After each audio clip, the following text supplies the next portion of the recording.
Hello welcome students. Last lecture हमने start किया था chapter number 1 advance web designing और उसमें मैंने आपको फॉर्म टैग के बारे में एक्सप्लेन किया था। आज के लेक्चर में हम लोग CSS टॉपिक शुरू कर रहे हैं चैप्टर नंबर 1 से। सो CSS stands for cascading style sheet. Cascading style sheet basically use किया जाता है for applying styles and effects. Okay, ये इफेक्ट्स हम लोग कहाँ पे अप्लाई कर रहे हैं? देखो, अगर मैं बात करूँ किसी पर्टिकुलर टैग की, तो हर टैग की अपनी एक क्वालिटी है। अगर मैं H1 की बात करूँ तो heading tag largest level of heading है। उसके अलावा हम लोग अगर हेडिंग्स को अप्लाई करें तो अदर देन दैट हम लोग ज़्यादा उसके बारे में सोच नहीं सकते। हेडिंग के लिए सिर्फ हेडिंग का ही रोल है। अगर मुझे उसमें बहुत सारे प्रॉपर्टीज इंक्लूड करने हैं, बहुत सारे डेकोरेटिव क्राइटेरियाज इंक्लूड करने हैं, तो CSS की हेल्प लगेगी। तो CSS टॉपिक में बेसिकली हमें 3 टाइप्स के CSS देखने हैं। इनलाइन CSS, सेकंड है internal CSS, and third category जो है वो है एक्सटर्नल CSS। ओके, तो ये 3 टाइप के CSS हम लोग देखेंगे इस चैप्टर में।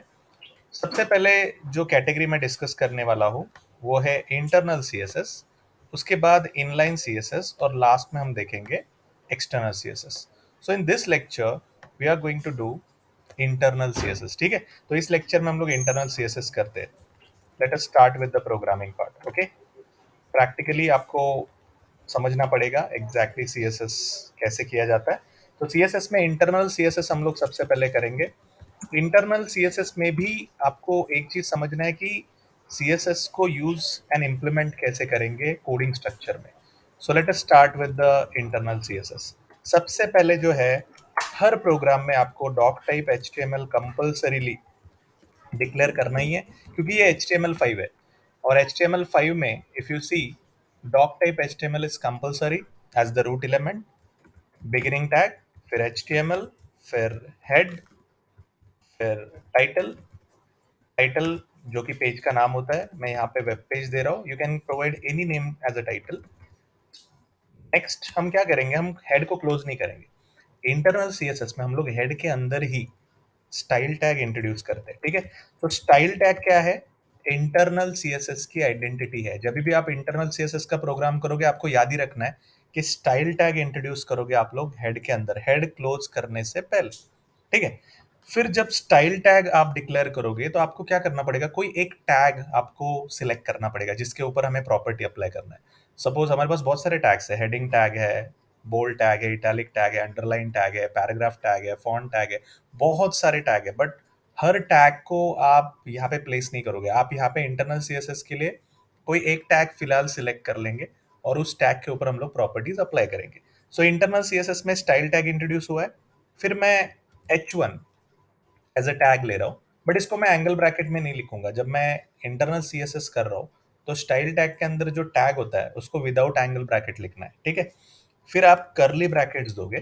करली ब्रैकेट्स क्यों डिक्लेयर किया जाता है? बिकॉज हमें प्रॉपर्टीज लिखना है।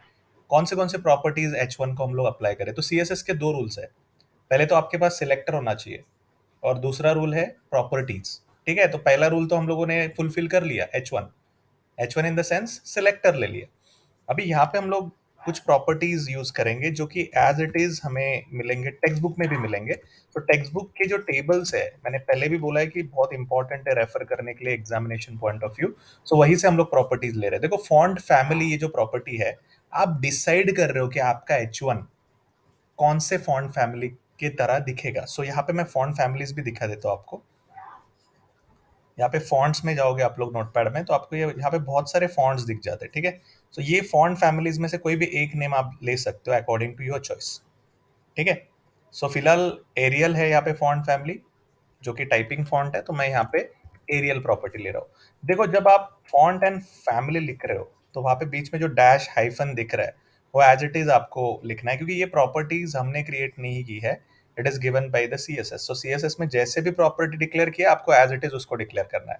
फिर आप वैल्यूज के लिए इक्वल टू यूज नहीं करोगे। ठीक है, इंटरनल CSS में जब आप प्रॉपर्टी की वैल्यू लिखोगे, जैसे यहाँ पे प्रॉपर्टी कौन सी है, फॉन्ट फैमिली, उसकी वैल्यू क्या है, एरियल। तो उसको इक्वल टू से रिप्रेजेंट नहीं किया हम लोगों ने, कोलन, ये जो दो डॉट्स दिख रहे हैं आपको उसको कोलन बोलते हैं। और जब प्रॉपर्टी कंप्लीट हो जाती है तो उसको कंप्लीट करने के लिए हम लोग सेमीकोलन देते हैं। तो दिस इज फर्स्ट प्रॉपर्टी जो मैंने कंप्लीट किया। अभी सेकंड मैं चाहता हूं कि H1 का जो कलर है वो रहेगा ब्लू। सी, कलर का चॉइस आपके ऊपर है, आप कौन सा कलर देना चाहते हो, बट प्रॉपर्टी आपको फिक्स करना पड़ेगा। यहाँ पे कलर एक प्रॉपर्टी है जो कि मैंने फर्स्ट प्रॉपर्टी कंप्लीट करने के बाद डिक्लेयर किया है, ठीक है। So first property is font family जिसका वैल्यू है एरियल, कलर का वैल्यू मैंने डिसाइड किया है ब्लू। थर्ड प्रॉपर्टी ले लेंगे हम लोग, पहले से ही डिसाइड करेंगे कि इस H1 टैग को हम लोग सेंटर में, पेज के सेंटर में अलाइन करेंगे। तो एक प्रॉपर्टी है जिसका नाम है टेक्स्ट अलाइन, और सेंटर का वैल्यू जो HTML में है वो CENTER होता है, ठीक है। सो यहाँ पे मैं तीन प्रॉपर्टीज के साथ पहले इंटरनल CSS आपको दिखाना चाहता हूँ। जस्ट आपकी प्रॉपर्टीज कंप्लीट हो जाएंगी तो कर्ली ब्रैकेट आपको एंड कर देना है, ठीक है। नेक्स्ट आपको स्टाइल टैग क्लोज करना है, क्योंकि आपने स्टाइल टैग बिगिन किया था। सिलेक्टर ले लिया, यहाँ पे H1 सिलेक्टर है, और कर्ली ब्रैकेट्स के अंदर तीन प्रॉपर्टीज लिए, font family, colour and text align.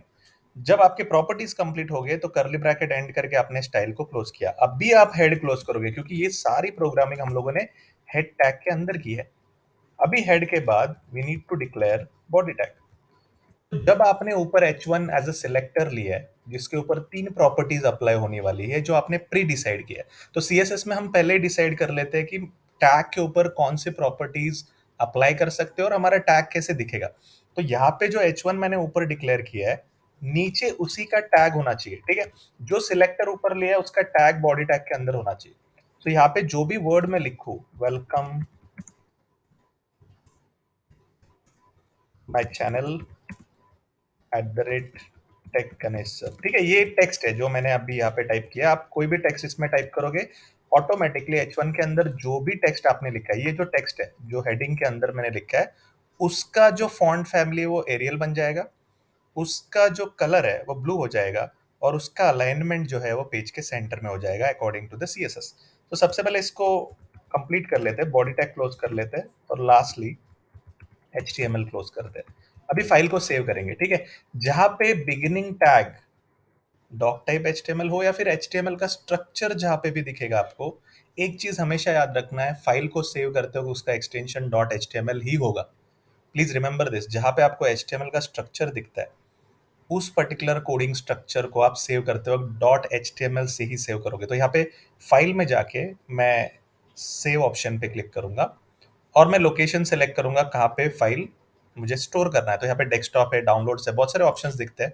बहुत सारे स्टूडेंट्स का ये भी मिस्टेक होता है कि उन्हें फाइल सेव करने तो आ जाता है बट कहाँ पे सेव हुआ वो देखते नहीं है। सो आपको ये चीज़ हमेशा ऑब्जर्व करनी है कि आपकी फाइल कहाँ पे जा रही है, सेव कहाँ पे हो रही है, बिकॉज आपने सेव किया तो डेफिनेटली कंप्यूटर मेमोरी में ही वो स्टोर हो रहा है। सो मैंने लोकेशन सेट किया डेस्कटॉप, और सेकेंड चीज़ है कि मुझे वो सेव करना है फाइल को। तो मैं इसको नाम दे रहा हूँ इंटरनल CSS .html। देखो अगेन मैं रिपीट कर रहा हूँ, लास्ट वीडियो में भी मैंने बताया था कि नेम का कोई बैरियर नहीं है, आप जो नेम देना चाहते हो दो, but extension matters a lot. क्योंकि आप अगर एक्सटेंशन नहीं देते .html लास्ट में तो आपका डॉक्यूमेंट टेक्स्ट डॉक्यूमेंट ही रह जाएगा, आपकी फाइल HTML फाइल क्रिएट नहीं होगी। That is most important. Practicals करते वक्त ये सब केयर करना पड़ेगा आपको। चलो मैं सेव पे क्लिक करता हूँ एंड लेट अस सी कि आउटपुट क्या आता है। तो यहाँ पे मेरी फाइल क्रिएट हो चुकी है डेस्कटॉप पे, इंटरनल CSS नाम की। प्रीवियस वीडियो में हम लोगों ने फॉर्म कैटेगरी का एक कोड किया था, उसकी फाइल भी यहीं पे डेस्कटॉप पे है। तो अगर मैं इसको डबल क्लिक करूँ तो let us see the output. जो welcome to my web channel मैंने बोला था, ये वर्ड H1 में लिखा था मैंने, उसको ब्लू कलर आ गया, ऑटोमेटिकली पेज के सेंटर में ये अलाइन हो गया है। और H1 जो नॉर्मली हम लोग फॉन्ट फैमिली बोलते हैं एरियल, तो उस एरियल फॉन्ट में दिख रहा है। अगर मैं इसको चेंज भी करना चाहूँ फॉन्ट फैमिली को, तो यहाँ पे वैल्यूज अगर मैं चेंज करूँ तो ऑटोमेटिकली वो चेंज हो जाएगा। देखो मैं आपको एक वैल्यू चेंज करके बताता हूँ। अगर मैं फॉन्ट में जाता हूँ, बहुत सारे स्टाइलिश फॉन्ट भी होते हैं नोटपैड में, और मेरा एक रिक्वेस्ट रहेगा आपको, जब कोडिंग कर रहे हो तो एरियल फॉन्ट ही यूज करो। स्टाइलिश कोई फॉन्ट यूज करोगे तो टैग एक्चुअली ब्राउजर समझने के लिए थोड़ा गलती कर देता है, उसको वैल्यूज नहीं समझ में आता है। तो आपको जो भी कोडिंग क्राइटेरियाज में यूज करना है वो सिंपल रेगुलर फॉन्ट में ही आप करो, ठीक है। सो यहाँ पे ये क्रिस्टेन ITC करके है जो मैं यूज कर लेता हूँ, ठीक है। वैल्यू आप कुछ भी दो, कोई प्रॉब्लम नहीं है। Kristen ITC। अभी ये वैल्यू मुझे कहाँ से मिला? फॉन्ट फैमिली का नोटपैड से ही मिला। तो आपको कोई मेंशन किया रहेगा स्टेटमेंट में बोर्ड के कि आपको पर्टिकुलर फॉन्ट फैमिली लेना है, तो उसी फॉन्ट फैमिली को आपको वहाँ पे मेंशन करना है। फिलहाल प्रैक्टिस के लिए आप कोई भी फॉन्ट फैमिली ले सकते हो। अभी मैं चेंजेस सेव करता हूँ। देखो, जो भी चेंज आप करोगे फिर से आके एक बार सेव को क्लिक करना, अदरवाइज आपका प्रोग्राम सेव नहीं होगा। तो यहाँ पे अगर आके मैं रिफ्रेश करता हूँ तो देखो इफेक्ट चेंज हो गया उसका। Are you getting that? तो जो फॉन्ट फैमिली आप सिलेक्ट करोगे उसी तरीके से H1 आपका दिखेगा। अभी आप बोलोगे सर विदाउट प्रॉपर्टीज अप्लाई किए हुए H1 कैसे दिखता है? तो उसके लिए मैं क्या करूंगा, उसके लिए मैं एक अलग क्राइटेरिया का कोड अगर यूज करूँ, सपोज मैं H2 यूज करता हूँ जो कि दूसरा हेडिंग है हमारा, वो तो मैंने ऊपर सिलेक्टर लिया नहीं है, तो वो कैसे दिखेगा वो भी देख लो। वही टैग को प्रॉपर्टी अप्लाई होगी जो ऊपर सिलेक्टर में है, ठीक है। तो यहाँ पे हम लोग देख लेते हैं कि H2 का इफेक्ट होगा क्या सेम जो H1 को मिल रहा है। तो यहाँ पे मैं अगर रिफ्रेश करूँ तो H2 बाय डिफॉल्ट जैसा है वैसा ही दिखेगा। अगर उसके ऊपर CSS प्रॉपर्टीज अप्लाई करना है तो क्या करना पड़ेगा? हमें ऊपर सिलेक्टर में H2 मेंशन करना पड़ेगा। Is that clear? सो जब भी आप स्टडी करोगे आपको प्रॉपर्टीज टाइप करते वक्त, डिक्लेयर करते वक्त बहुत डिसिप्लिन के साथ करना है, बहुत प्रैक्टिस रिक्वायर्ड है, क्योंकि यहाँ पे प्रोग्रामिंग को कोई रट्टा नहीं मारेगा, क्योंकि डिजाइन चेंज हो गया प्रोग्राम चेंज हो जाता है, ठीक है। सो ये प्रोग्राम की कैटेगरी थी इंटरनल सीएसएस। इंटरनल सीएसएस को कैसे याद रखोगे? जब स्टाइल टैग इंट्रोड्यूस होता है, सिलेक्टर प्लेस किया जाता है विद करली ब्रैकेट इनसाइड हेड टैग। तो यहाँ पे कुछ फिल इन द ब्लैंक्स भी बनते हैं कि internal CSS is represented in dash tag, okay, inside dash tag. तो इनसाइड डैश टैग बोला तो head tag, but represented by dash tag so style tag. So बहुत सारे क्वेश्चंस कोड पे ही बनेंगे स्टूडेंट, और बोर्ड में जितने भी क्वेश्चंस इस चैप्टर से बिलोंग करते हैं, MCQ, one correct, two correct, fill in the blanks, true false, उसमें आपका कोड बेस्ड नॉलेज अच्छा होना चाहिए, तभी जाके आप स्कोर कर सकते हो। तो ये चैप्टर स्कोरिंग है बट लेंदी भी है, बहुत सारे टॉपिक्स है, यूनिक कोड्स है, और सारे कोड्स को समझने के लिए आपको स्टेप बाय स्टेप इनको लर्न करना पड़ेगा, ठीक है। So this is about internal CSS. Next video में हम लोग सीखेंगे inline CSS, okay. So thank you all.